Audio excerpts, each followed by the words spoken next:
Rob, when I went to that game when they lost to the Mets 11-0, you know guess who the starting pitcher was for the Braves that night? In 1986? Yes. Rick Mailer. Nope. Good guess. Oh God. Pascual Perez. There you go. They said when Pascual got traded from the Expos to the Braves that he missed his first start because he couldn't find the stadium. No, I think he got caught up in the cocaine stuff of the '80s. He's one of the cocaine guys, but he had a brother Molito Perez who's pretty good. Running around my brain. But in the '80s in baseball, man, it was cocaine heaven. Hello, Gwen. Hello, swipers. Welcome to the show. We appreciate you. What's up, Gwen? All right, gentlemen, here we go. Welcome into the Rob Comrade and Kale Show, the podcast that divides the Palmetto State. I am Rob Sanders, your host, representing the Clemson Tigers. I have two co-hosts. The first is the man who's going to run for mayor in 3.5 Forks. He is the comrade, Mike Dobreski. Mike, good evening, sir. It is good to be here. And listen, everyone pegs me as an anti-Clemson person, but I've given credit where credit is due. And congratulations to Clemson football. You went the whole day today, and not one former player got arrested. So good job. Congratulations on that.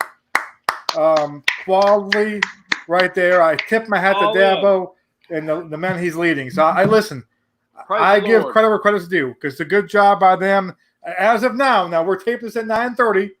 We still got a couple hours to go, but as of now, nobody, a former Clemson, has not been arrested today. So the streak could be over. It's like Joe D, Joe DiMaggio's streak ending. So congratulations. Praise the Lord. Pass the collection plate. Well, the man who is the head of the Church of Hall is my third co-host. He would be Sweet Stan Lane if he were about a foot taller. He is Cale Hall. Cale, welcome to the show. Cale's just looking at me like I'm stupid. You didn't hear what I said at all? Cale, did you drop off on me at the very beginning of the show? Look at that. Cale, can you hear me? Yeah. Can you hear Rob? No, you can't hear me. Fucking damn it. Good. That's good. That's actually good because he was insulting you, Cale. No, Mike, tell him. It was a bunch of shit anyway. I'm not sure what he said. It wasn't. It was not. He wasn't insulting. It was like it was not. I don't know. He made some reference I didn't get. Oh God! All right, Mike, tell Cale to remove himself and then come back in, and we'll see if that. Cale, Rob wants you to remove yourself and come back in. All right, there we go. While Cale's coming back into the show, let's thank our sponsors, Callaway's Bar and Grill out in West Columbia, Highway 1, diagonal from the Walmart. Be sure to check out our channel here on Facebook. We're going to play trivia on Saturday night. And if you shout out to Brian Peak, he's donating $500 to the bartenders there. He bought 100 hamburgers from Callaway's last night. And actually his brother did. And for every hamburger his brother bought, he donated $5 per hamburger. So $500 going to the Callaway's bartenders who are right now not working. Sucks for them. Yes. Highway 1, diagonal from the Walmart. I'm sure Cale can hear me now, right, Cale? Yeah, I can hear you now. Can you hear me? Good. Yep. All right, there we go. Anyway, be sure to play trivia with us on Saturday night. We also have DNC Trucking and Transport. The man who is still out there spinning the wheels and getting this job done, Dennis Wilson. The No Spin Zone segment from the Comrade. Comrade, read away. I stand at 5 foot 10 inches tall, a full 6 inches shorter than Dennis Wilson. It sucks to be a Gamecock. The following SEC coaches are all better than the idiot we have in Columbia. Sam Pittman, Nick Saban, Lane Kiffin, Jeremy Pruitt, Eli Drinkowitz, Derek Mason, Dan Mullen, Ed Orgeron, Mike Leach, Jimbo Fisher, Gus Malzahn, Mark Stoops, and Kirby Smart. Jadeveon Clowney, in addition to having a piss-poor work ethic, also has no concept of salary in the NFL. He is so dumb, he has priced himself out of a job. I'll be sure to release the news of his expected pay cut from a fake Adam Schefter Twitter account. I am the reason Kale Hall pisses in the sink. It sucks to be a Gamecock. Go Tigers. That message courtesy of Dennis Wilson, DNC Trucking and Transport. I think that's all facts. I can't really find anything there. Shout out over on YouTube Live to Delta 000. Wants to know if Kale is the love child of Michelin Man and the Stay Puft Marshmallow Man. That would be no. What's funny is that it seems like if we hurt somebody's feelings, the first thing is like, no, he just came out in here. Rob's chunky, Kale's chunky. Oh God, Kale's bald. Anthony Keith Harrelson with a great comment. He has that pissing look in his eyes. I think that's for Kale. That made me laugh. That's a Gamecock fan. I don't know what they did to make him mad, but whatever. Well, strap in, kids. Hi, Melanie. Thanks for checking out the show. Show patrons include. We have a lot of coot-on-coot violence nowadays. Yeah. Ever since the losing started. You guys been losing forever, Kale. I don't get it. I only attack fellow coots who don't pay their workers that much money. That's all. Lawton Swan of Clemson Sports Talk, the czar of Clemson Sports, is the patron of the show, including others include Thomas Stanley Young, Stephanie, Stacy Marie Hamp, Keith Harrelson, who's watching tonight. Appreciate Keith. Jamie Phillips, Tabitha Sims, Robert Knight, Positive Mike, Lisa Stair Harkins, Jeff Pritchett, Christian Young, Nathan Medlin, Eddie Hicks, Sally Donegan, and Melanie Bookhart all support the show. We appreciate them. Gentlemen, the stuff we're going to get into tonight, let's respond to some of these. Delta says he picks because he cares and he loves you, Kale. Oh, that's sweet. I love you too. Let me a little tear right down. A little tear. What's up, Randall? Get that tear up. I'm on Facebook Live. Randall is a LSU fan. Yeah, LSU. There you go. I think Keith gets it. You got to pay your employees $70,000 a year. You can't pay them 25. Yeah, not according to some sources we have. That's not getting done. Not getting done. That's not getting done. I wonder when you're going to post that link. Is that I prefer people that hang themselves first. I want them to hang themselves first, and then you throw it out there. You don't throw it out there. It's all about the timing. You got to time it correctly. Got to work on that. All right, so we're going to talk some football tonight. Gentlemen, I did not send you this as far as prep goes because I want to get your instant analysis. Damn. Okay. There, according to an analyst, there are only 5 teams, 5, ladies and gentlemen, that Bill Bender, who I've interviewed before on my Fox Sports show, he's like one of those computer geek guys that puts together all the computer methods. But he was on the Paul Feinbaum show yesterday, I think it was.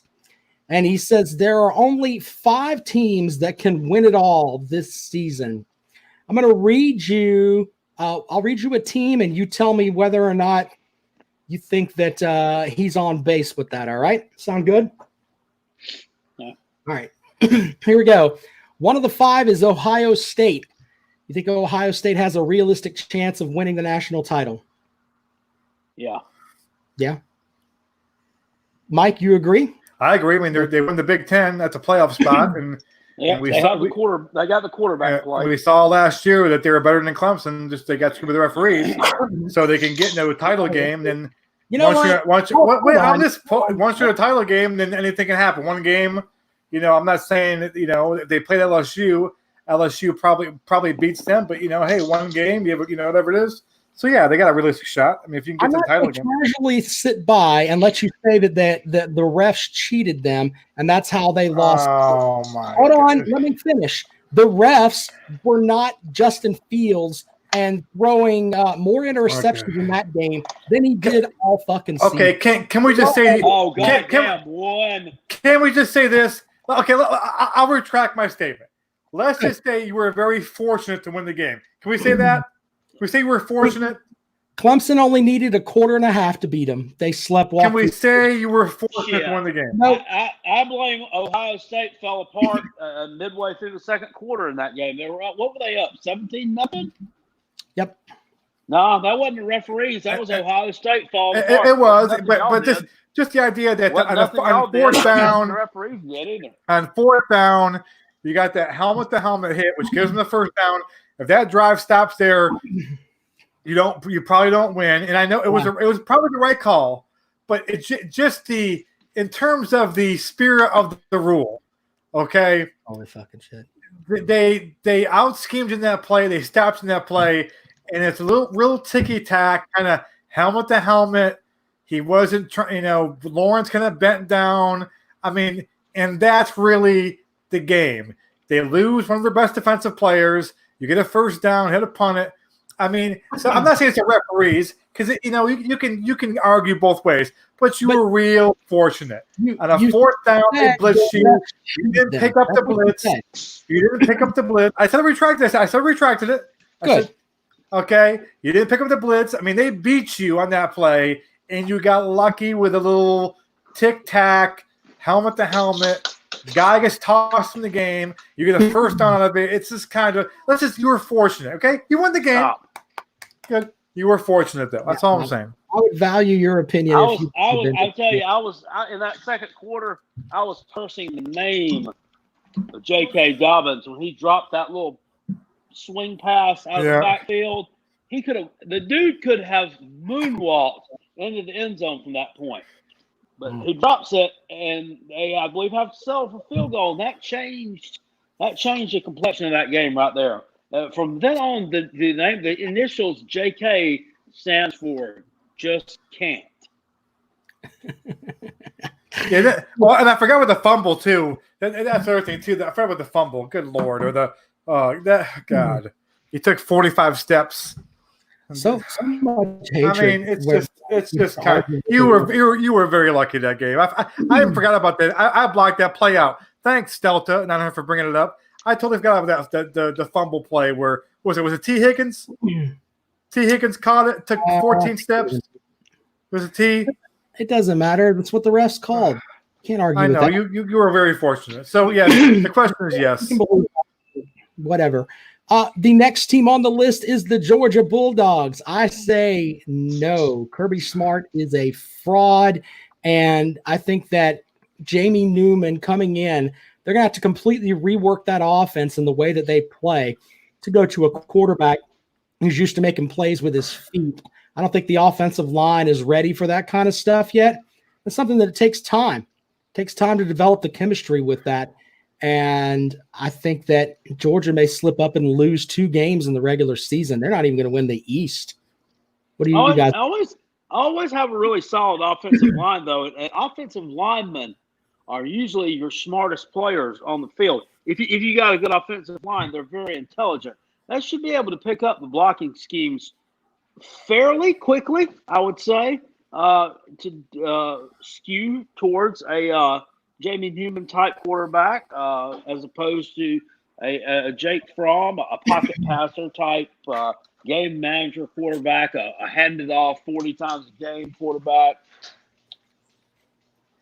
Yeah, I get what you're saying, but he's a good athlete, and now he's finally going to be playing with more talent around him than he's ever seen in his life. So he could be a breakout star. It's just how fast, how quickly we adapt to it. And of course, with all the shit that's gone on the past month and a half, we don't know. How much practice is he going to give?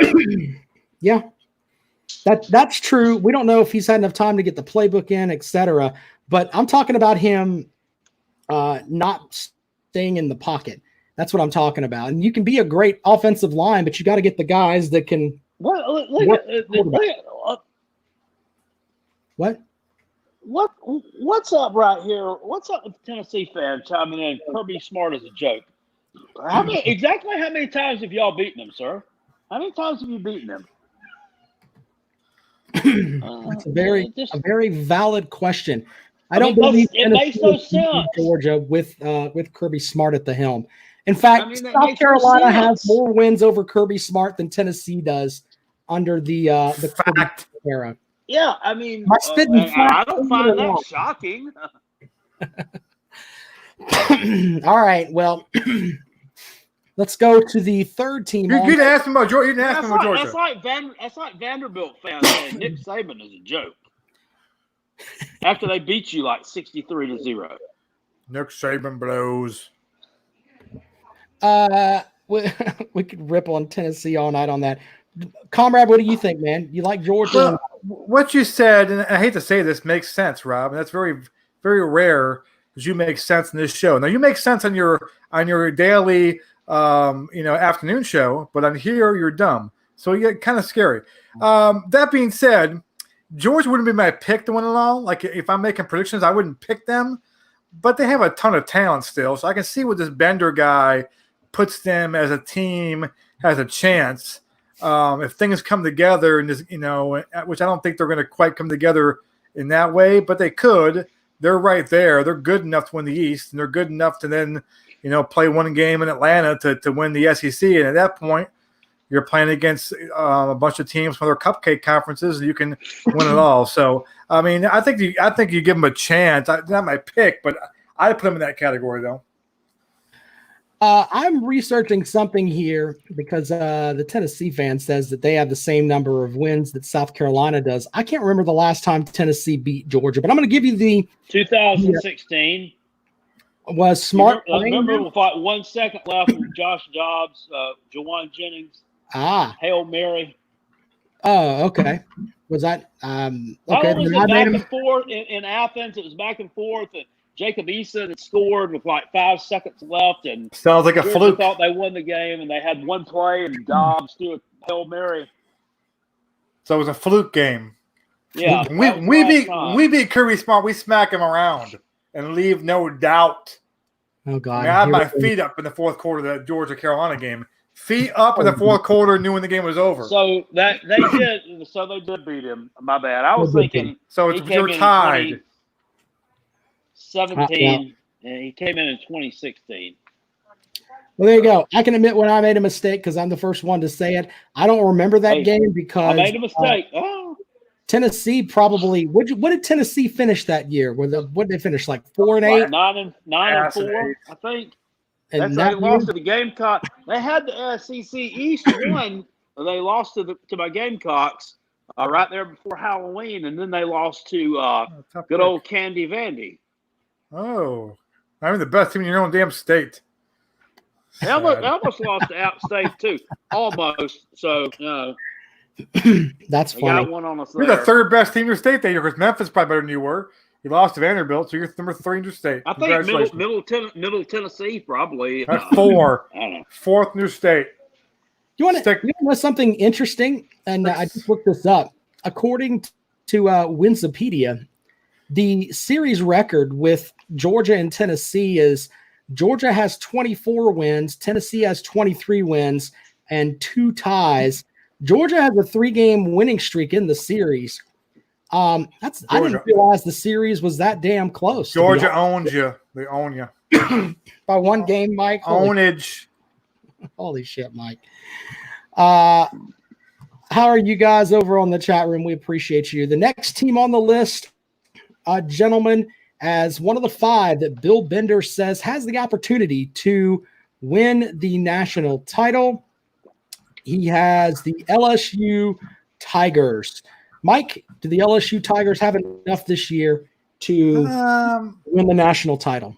I think talent-wise, they always have enough every year, just about. The question's always been, in the past, do they have a quarterback who can throw a forward pass? And shockingly, they got one last year, and shockingly, they went all the way. So I'm not sure how good the guy they have replacing Burrow is. I tend to think that everyone's kind of predicting doom and gloom for them this year. I kind of like them to I mean, I should say surprise people, but people act like they're going to really take a step back this year. I'd put them in the category. They have a chance. They wouldn't be my pick to win it all.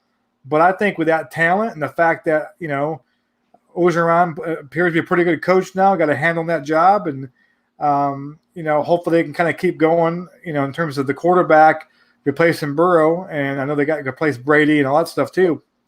I think they have a shot. I put them in the category. Cale, what do you think of LSU? Yeah, I would too. I mean, I think the non-conference schedules is very difficult with the game against Texas, and of course, then playing in the SEC West is always a tougher road to hoe than the alternative side. But they got a lot of speed, a lot of youth. Derek Stingley Jr. is like probably the best quarterback in the country in punt returners. So a lot of speed there.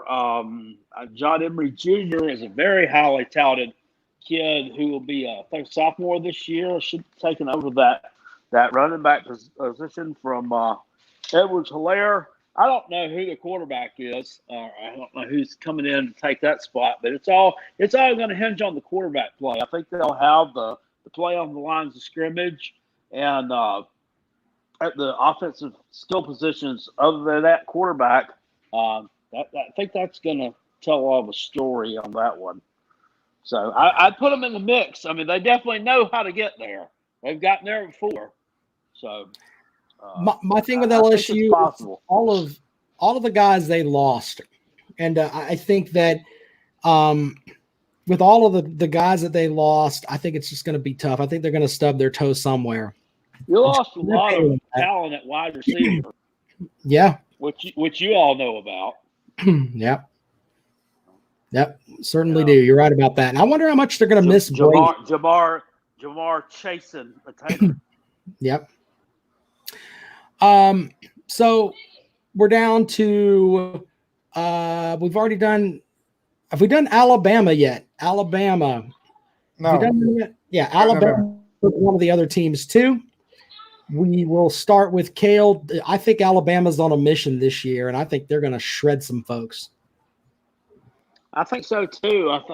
That quarterback, what's his name? Matt Jones. Yeah, Jones. Mac Jones. What a great name for a quarterback. Mac Jones. Mac Jones. Mac the knife. He stepped in there last year and played really well. Tua was injured more often than he was healthy, it seemed like. Yep. So we really get to see him do as many things as I think he could have done last year. But was it the Dylan Moses kid come back? He was hurt most of last year. They've always got a solid crew running backs. A little interested to see what they're going to do at wide receiver. You already lost Henry Ruggs and Jerry Jeudy. So you got to replace those two. That's going to be key. But as always, they've recruited well. I expect they'll be in the top 5 in the country, at very least. If they're not on top of the goddamn thing. So they're definitely in the mix. Mike, what you got, brother? Definitely. I mean, they too much talent. I mean, I do think that you're going to see Bama start to slip a little bit. But to say that they can't pull together and win it all, I mean, I think what this guy is saying is not who you think is going to win, but who you think has a chance. I mean, if things go right. So, I mean, Bama for sure does. And that's why I think Georgia does too, and LSU and so forth. But, I think Mac Jones is pretty good. I like their line play. I mean, you win up front. They'll be good there. I'm worried about their defense a little bit. Their defense has been kind of exposed a little bit over the last couple of years, and we'll see how that goes. A lot of coaching changes on their coaching staff, and we'll see. But I think they definitely can win the West, and once you do that, then I think you have a shot. I like them. I think they have way too much talent, and I think that Dylan Moses has basically got it in his head. He's got, after the injury last year, he's got to play balls out all season. So I think Alabama's going to be right there. And the final team is the Clemson Tigers. I think that they have the talent to go deep, but I think people are just they're looking over the fact that Clemson lost everyone on their offensive line but the left tackle. Now, I know the Clemson fans will tell me, well, everybody got to play. They rotated all these guys in and out. Yeah, that's all well and good, okay? And let's say those guys can go in and they can play really well. What makes the Clemson offense great is when in the fourth quarter with 8 minutes to go, you've got fresh linemen that are in there. So I'm more worried about the backups on the offensive line and the fact that the entire secondary for Clemson from last season is gone. And you've lost a guy who should have went to the Giants at 4th overall in the draft in Isaiah Simmons that could erase a lot of problems that the Clemson defense would make. So with that, I think Clemson's going to drop a game somewhere. And I don't know where it's going to be. It won't be in Columbia because the Gamecocks are a shithole. It'll probably be to a team like they don't play there, so or Notre Dame. That could be interesting. Or they could slip up in the ACC championship game. It could be one or the other. But I'm concerned about the offensive line, and the majority of the secondary is gone. And I think that building from that. And by the way, for Clemson to be successful this season, it's not about Trevor Lawrence, not about Travis Etienne. It's about Xavier Thomas living up to the hype. You need to go out there, son, and play. That's exactly what Brent Venables has said to him. You got to go out there, son, and play. Biggest sumbitch on the team, fastest sumbitch on the team. Like Bertha sometimes, though. If he doesn't play well, Clemson's not going to have a great season. Right now, I mean, you remember the meme you made of me a few years ago with the old Ingles picture, and you put my angry face on my picture, and you took the Xavier Thomas. I still got that saved in my file somewhere, and I'm like, damn, really, now I don't even know why I was even damn pissed. I mean, he really hadn't done anything. Yes, isn't that anything? He hasn't done anything. He hasn't done anything to me. He had one good game, the Syracuse game in 2018. That was like his coming out party. He hasn't done shit. It was, and in that game, he had 2 tackles. He had the one play where the Syracuse offensive lineman went the wrong fucking way, and he just ran right by him. And then he had another tackle. He's not. I will say this. Let me tip my hat to Will Muschamp and staff for backing off his recruitment. I think they saw something. They saw a red flag, and so we're going to back off. We don't think he can play in the SEC. So, and let's divert our resources somewhere else. Yeah, all right. Good job by Muschamp and staff. That's called seeing talent, eyeing some red flags. That's what Muschamp does. The talent he would have just been part of our rotation. Maybe. The guy that watches Javon Kinlaw's drawers. Maybe that's right. Can you stay on topic, please? Sure. Can Clemson have enough to make it to the national championship?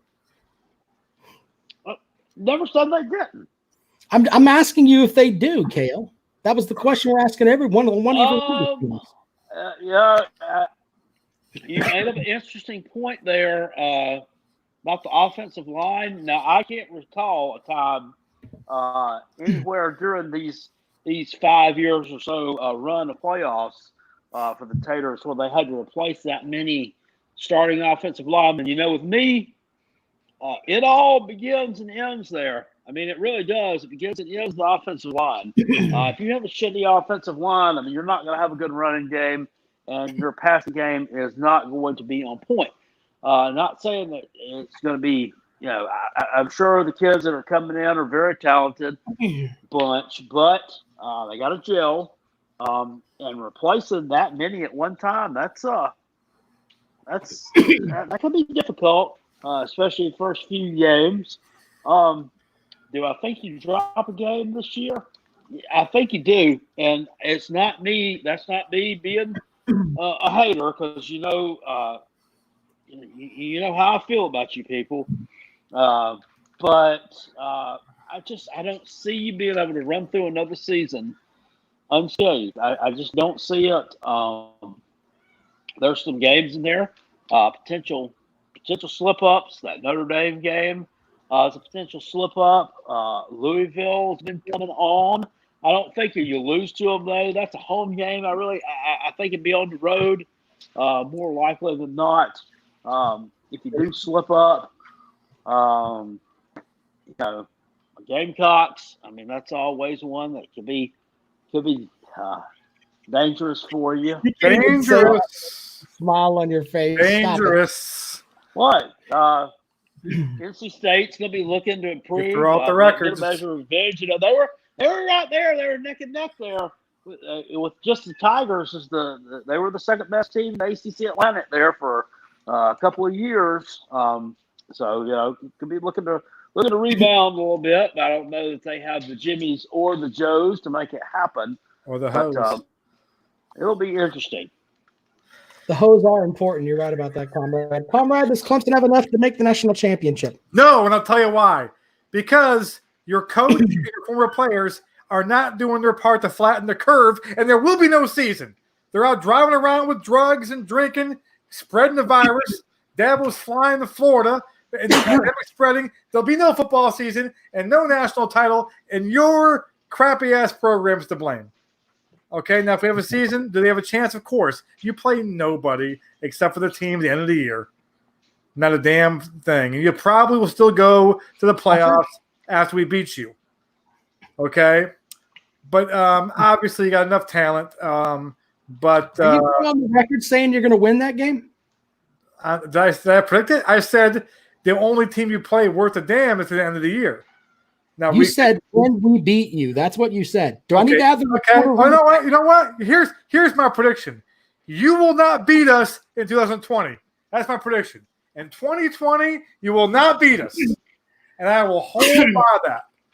Yeah, all right. That's simply based on Anthony Keith Harrelson over on Facebook says over half of the SEC or over half of the SEC team can't pally in the SEC. Guys, I don't know what that verb means, but I think he means play. They can play in it. They can't always play well in it. They can play in it. Yeah. Oh, NASCAR Ball's here. All right. Good job. All right. My chin was lonely. I thought it had some nuts dripped on it. He's back in there. Holy shit. Final thing I want to get into this evening, and it's more football. It seems like we could talk baseball too, but this was really interesting too. ESPN's David Hale put teams in tiers. I'm going to read you some of the tiers. The tier 1 is Clemson and Ohio State, and he put them there because of the quarterback play. Tier 1A, according to Hale, is Alabama, Georgia, and Oklahoma. That's interesting. Tier 2 is LSU, Oregon, Penn State, Auburn, and Florida. And then tier 3 was the interesting tier because tier 3 was like, I think it was Notre Dame.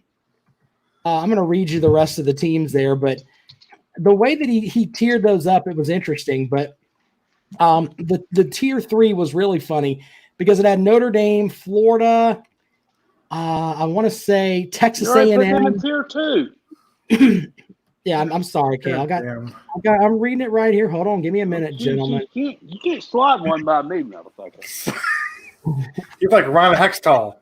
You know Ron Hextall was Goldie. LSU, Oregon, Penn State, Auburn, and Florida are tier 2. Tier 3 are here's the tier 3 teams, Kale. Washington, Notre Dame, Texas A&M, Michigan, Texas, and Wisconsin. Gamecocks. Oh. No. Gamecocks not in there? Oh, man. We should be in tier 2. Well, here's tier 4. Would you like to hear tier 3B? This dude must not understand that when you get a fullback on your team, you jump 3 tiers from where you were the previous year. Oh, let me finish, guys. Tier 4, Iowa State, Boise State, Iowa, Memphis, UCF, Baylor, and Utah. This is junk now. I'm just reading them to you. Tier 5, North Carolina, Pitt, Southern Cal, Tennessee, Cal, Oak State, Minnesota, Miami, Arizona State, and Louisville. Miami. This is stupid. Miami. This is dumb. Who wrote this? David Butts? Who wrote this? Good David Lord. Hale. Miami. Yeah. That was tier 5. Would you like me to read tier 6? Oh, Walford. Here's tier 6.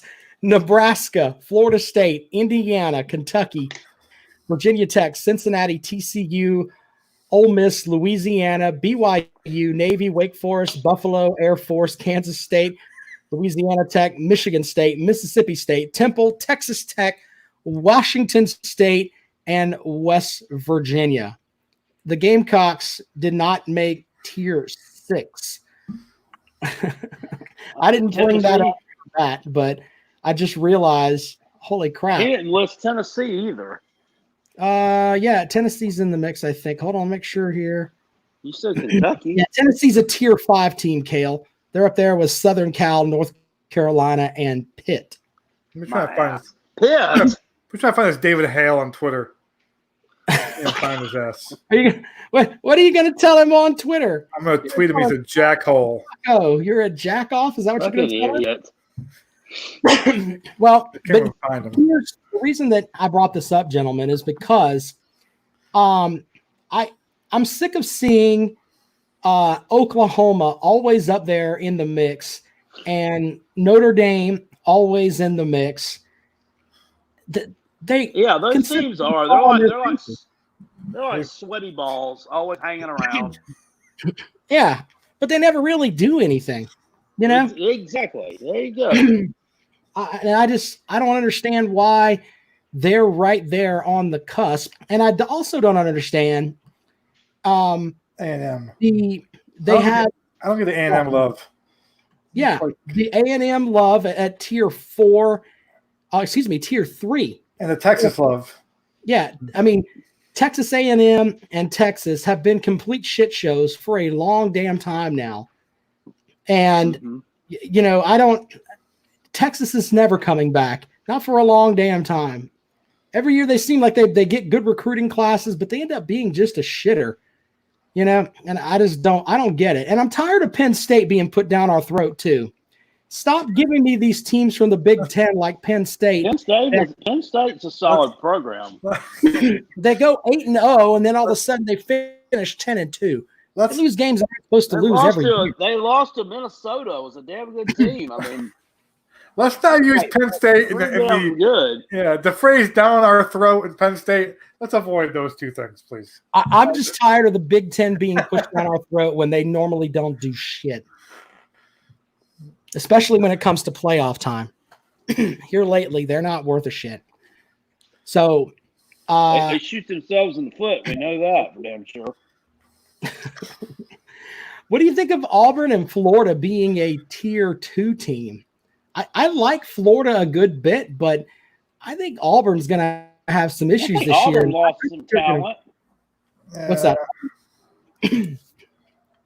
Auburn lost some talent. Derek Brown off the defensive line. One that all Clemson fans got ass hurt because they're still mad. Took him as a damn draft pick instead of Isaiah Simmons.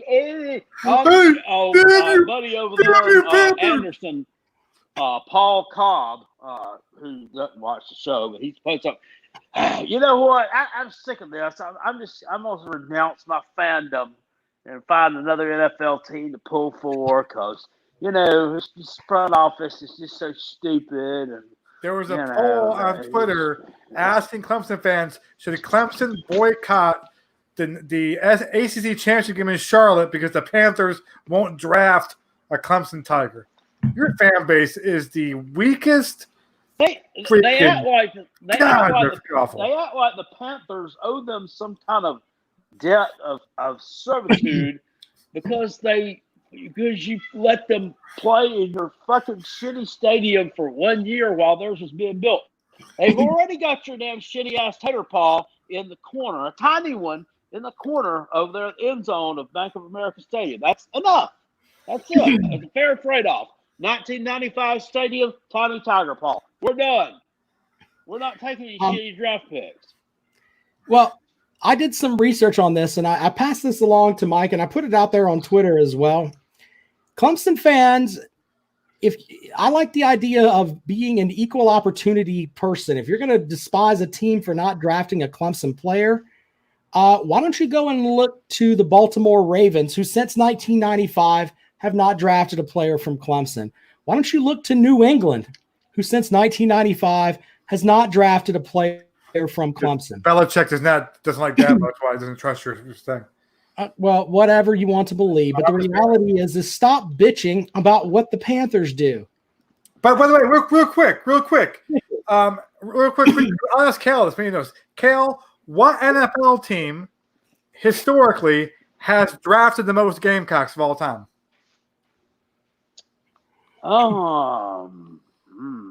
Rob, you can answer too.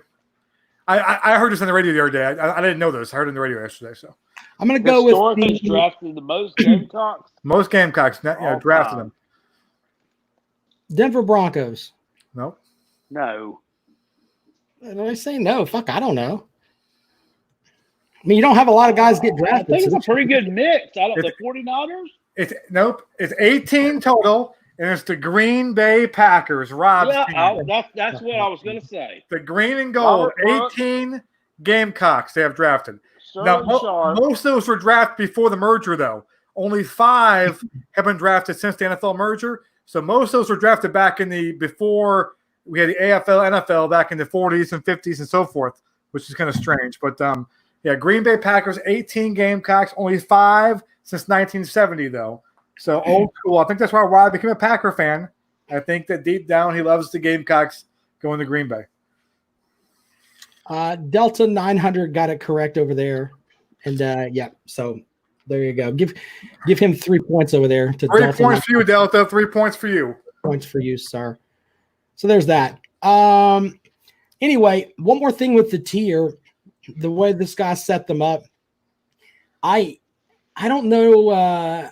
I don't get why Auburn is where they are, and I think that the name because they beat Alabama.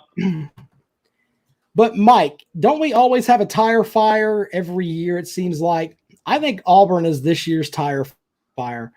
I think that Chad Morris and Gus Malzahn are not going to get along. Why are you laughing at me? Why are you laughing at me? Go ahead. I'm sorry. What are you laughing at, jerk off? It's something I read. Go ahead. Go ahead and read it. I'm just laughing at the comments. Go ahead. Go. What was the comment? Are you going to tell us what it is and share with the audience? Go ahead. Go ahead. I can't talk right now. Go. Okay. Go myself. Are you gonna piss yourself? Kale's the one that pisses on this show. You can't be taking over Kale's role as the head pisser. Can't have it. Anyway. Sometimes I need a little help though. The pipes dry up every now and again. Yeah. Kale gets tired of scrubbing that sink every damn Wednesday and Sunday night. He runs out of fucking Comet. He's gotta go to the store. Ran out of it at the store. I haven't had it in weeks. Does your sink smell like piss, Kale? No, I found a can of the old Dutch Maid under the sink, and I used that. That works pretty good. God damn. God damn.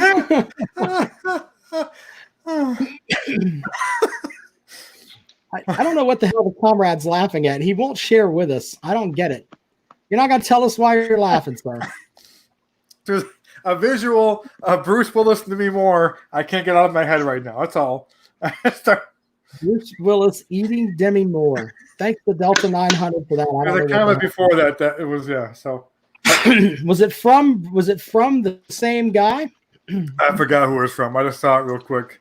Now I'm trying to figure out what it is. Neelan Steak says, I like to see Rob get frustrated at Comrade. It's priceless. Who said that? That would be Neelan Steak. Yeah. I'm going to be. You haven't seen Rob get frustrated. I've had Rob actually put down his headphones and walk off the show before. Okay. Wait until football season. Yeah. If we ever because what was it like I think it was 2 seasons ago. Mike and Kale talked about this before. Mike doesn't like when he puts something out there and it ends up making him look stupid. The year that, what was the offensive coordinator pre-McClendon? What was that guy's name? Roper, the great Kurt Roper. Kurt Roper. Comrade was obsessed that Kurt Roper was fucking awesome. And Kurt Roper offense went out and did absolutely nothing. And I could have told you that. He wasn't worth a shit. No. The only Roper that's ever been worth a damn was Stanley Roper, the first landlord on Three's Company before Mr. That's Ford. right. There you go. Norman fell. Here's the issue. Okay. Now, the NC State game, beginning of the year, Kurt Roper did a great job. And so on the show after that game, I was praising him. So Rob uses that soundbite for the whole year long, when in fact I did criticize Kurt Roper during the season as the season went on. But he would play you think Kurt Roper's the greatest. Look at your comments from the NC State game. So that's what pisses me off, is that he'll take my comment from one game that I liked and just say, oh, no, you love him. And that's what we get our fights about. That's by the way, he uses it as a baseline for everything. Yeah. Well, and we got to make sure, like, Kale hasn't been with us during a football season yet. I mean, he's still getting his sea legs. He's doing a lot better, but he's getting his sea legs. Now, when you say some shit during the season, if you may hear it back again. So make sure that sometimes I get a little bit excited about Gamecocks. I get a little bit overly positive in my outlook. I'm a positive guy. I'm a glass half full guy. And sometimes I get a little bit kind of confident when they have not shown me reason to be confident, and that can backfire sometimes. It all comes from the heart. I got a big heart. Yeah. Just love it makes it for your lack of brain.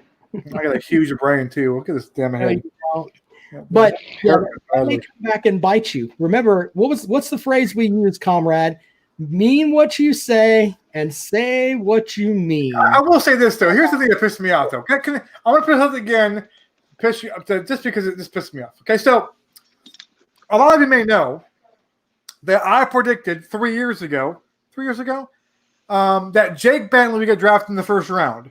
And I made the statement that it wouldn't shock me if he went higher than Deshaun Watson went. And the whole basis of that whole thing was that NFL GMs suck at drafting quarterbacks. Okay? That was my whole premise. And I said they suck at their job, and I can see them taking Jake Bentley in the first round, even taking him higher than Watson went, and him being a bust because Jake Bentley, 3 years ago I was talking, be a 4-year starter at Carolina, the SEC, coach's kid, have a good workout, and they would look at his game film as much, and they would draft him on that. Okay, well that turned into Comrade thinks Jake's better than Watson. He thinks he's better than Watson. Which is the whole point was I think NFL GMs are stupid and watch them draft Jake Bentley in the first round even higher than Watson went. So that's one thing that pisses me off is my comments get spliced down to one sentence. And it's like, oh my, you can't believe you did that too. So that's what pisses me off. Okay, I got off my chest. You're muted, by the way, Rob. Oh yeah, I'm muted because I was letting you go. That way I wouldn't interrupt you. That's why that thing I get mad at. And we have people like Booming Business, Matt Tomlinson, still does not get that whole point. And I'm going to laugh my dick off if Jake Bentley next April goes in the first round and goes ahead of Deshaun Watson. I'm going to laugh at people. Okay, but once again, if that does happen, I'll rephrase it again and say, I don't think he's better than Watson. I think NFL GMs are stupid. And I'll go by that. AKA Jordan Love. Stupid. Okay? I think Jake Bentley's going to have a hard time out there dealing with all those Mormons because I think he's just a damn pussy slayer. I mean, look at him. I mean, the kid's a fucking chick magnet, man. He ain't gonna like it out there. I bet he transfers after the first fucking game. Can I tell you a funny Mormon story real quick? why don't you do that while I'm going to share the screen here, because I've got something that kind of one of the clips from the Comrade here that we may play. Comrade, go ahead, Comrade. Share your Mormon story. My sophomore year at Carolina, I had met a girl, a friend, and she was Mormon. Okay.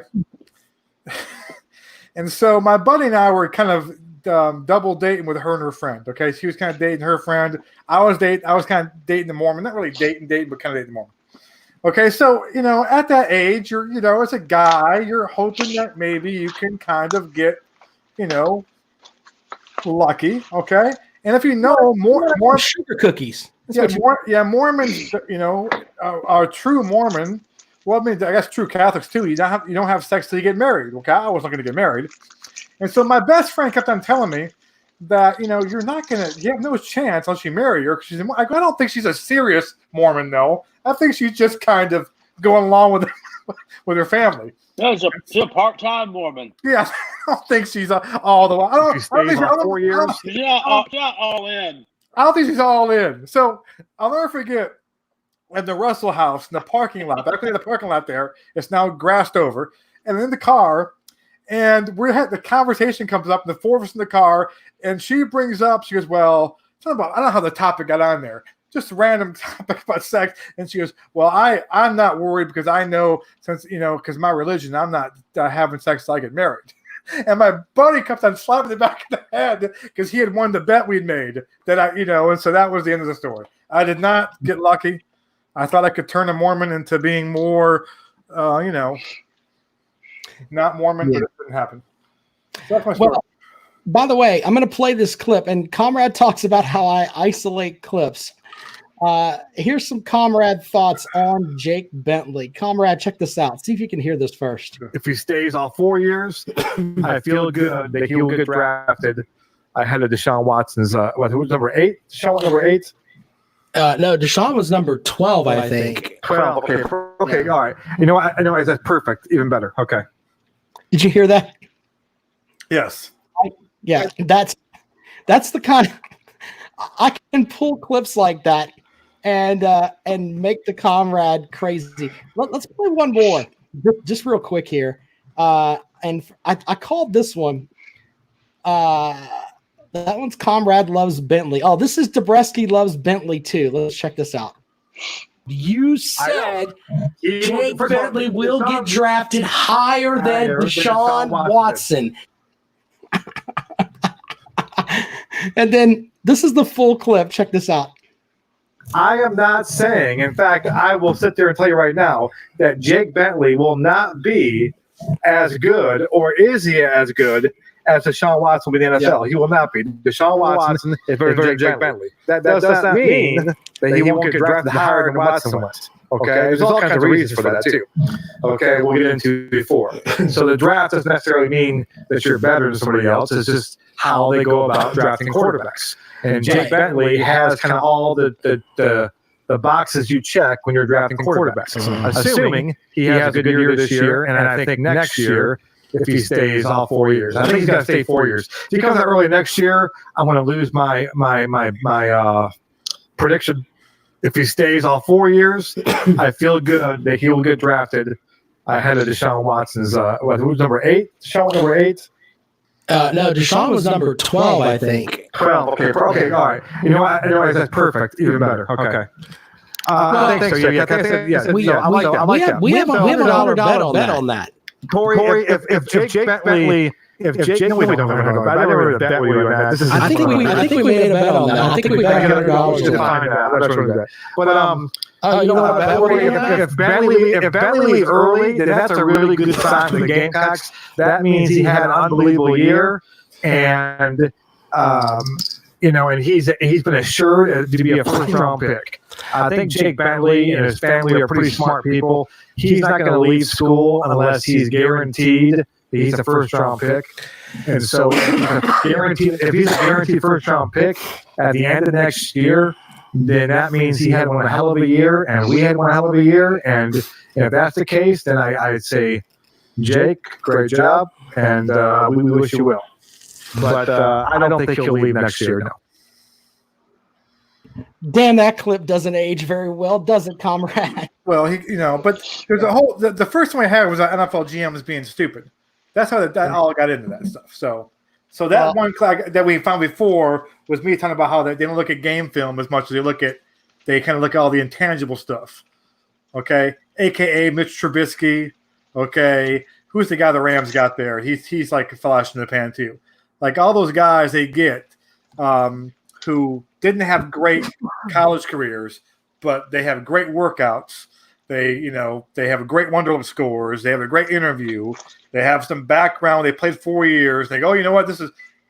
We're taking this guy, which is why. And also put in there too. You have a clip somewhere of me saying that Deshaun Watson. It was a joke he wasn't taken as the first quarterback taken in the draft, and the reason why is because Deshaun Watson, his game film was great. But they looked at his workout, maybe it wasn't as good. Maybe the interview wasn't as good. Maybe they looked at the Clemson's offense. Okay, I'm not sure the NFL, and they try to find all these little reasons looking at game film.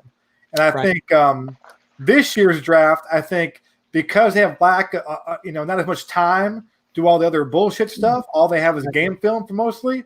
Yeah. I think they went off game. I go off of game film. If I'm a GM, I'm looking at game film. Not what you can do in shorts, throwing to, golf carts, as Jake Bentley's great at. The other thing, too, there's the whole golf cart thing I brought up. I go, that's perfect Jake Bentley. He will, I'm convinced that Jake Bentley will improve his stock greatly after his whatever his last season is over and all those workouts. Like he will jump up because he'll have unbelievable workouts. He'll be hitting golf carts from fucking 50 yards away, blindfolded. Okay? And they'll go, wow, this Bentley's good. Okay, so my whole point was that I actually was taking a shot at Bentley. I wasn't like praising him. I'm telling him that he's going to suck in the NFL and they're going to reach for him and all that stuff too. So that was the whole kind of basis that went on for like several podcasts. Kale, are you going to be able to deal with the fact that I can isolate your stuff there and we can relive it? Because I really think it pisses the comrade off when I do that. The Kentucky stuff really pisses him off because there's a Kentucky what was it? He said we're beating Kentucky by 3 scores and it's going to get ugly. That's not content. That's legit. So I don't get. I'm not a fan of that was legit. That wasn't me any explanation. I thought we were gonna kick their ass. Okay, we didn't. But the Jake Bentley stuff, we left off all the damn other stuff of my reasoning. And dumbasses on Facebook take that as I think Bentley's better than Deshaun Watson. Like you can ask me in the Facebook right now. Okay, in that group, they all think, oh, he thinks he's better than Deshaun Watson. And I'm like, I have to explain it 25 times. Like, no, that's not what I fucking said.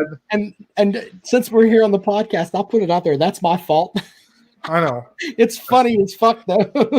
And that's what all, To be honest, if I said something that was remotely near that stupid, you would do the same shit to me and probably worse. That's the most I've ever been triggered. That one day, I think it was this last summer. I remember I was at my son's baseball practice. So that had been the fall, his travel practice, okay? And I was walking. I'm watching his practice, and then I'm on my phone texting or on the Facebook. And that's when that whole thing came out. And like Thomas and all that, like, oh, I can't believe you think Jake's better than Deshaun Watson, man. I'm like, I did not. You said, I'm trying to explain it. I'm like, Rob, play the other clip. And you go, this is the only clip I have. Like, you fucking asshole. By the way, you can go back and all of our episodes are in archive. Some of the best episodes we have, by the way, are on the Wednesdays during football season because the South Carolina game, Comrade has he'll do like a 2-minute spiel on why the Gamecocks are going to win. And some of it, if you're somebody that doesn't follow football, it sounds like he knows what the fuck he's talking about. Then you come back on Sunday and he's like, this sucks. Damn it. This is ridiculous. So I'm looking forward to having Kale here too, because Kale puts out some educated stuff, but I'm wondering if Kale's Gamecock heart is going to shine. And I think that Gamecock heart, as big as it is, will turn into Gamecock grapes. And then the teams the Gamecocks will play we'll stomp those fucking grapes and then make wine. I think that's what's going to happen this season. And I'm interested to see, because the comrade's gotten really smart. He's very articulate in what he says now. But I'm interested to see what Kale's going to do. And is he going to put his Gamecock heart out there? And if so, how bad will those Gamecock grapes get turned into wine? It's going to be interesting this coming season, because deep down in places you don't want to talk about, you guys know that you're a shithole team. And you're not going to be wine is the life of the party. What's that? I said wine is the life of the party. So I figured you would say something like the bitches love wine. Classy too. That's some bullshit. Well, we this weekend, on Sunday, we didn't do Clemson's FPI, so we may do that on Sunday, gentlemen. That sounds like that'll be a good idea. Do you guys have anything else for this week's show that you want to go over? They were good. Kale, are you done? I am done. All right, guys. Good show. We'll see you guys later on.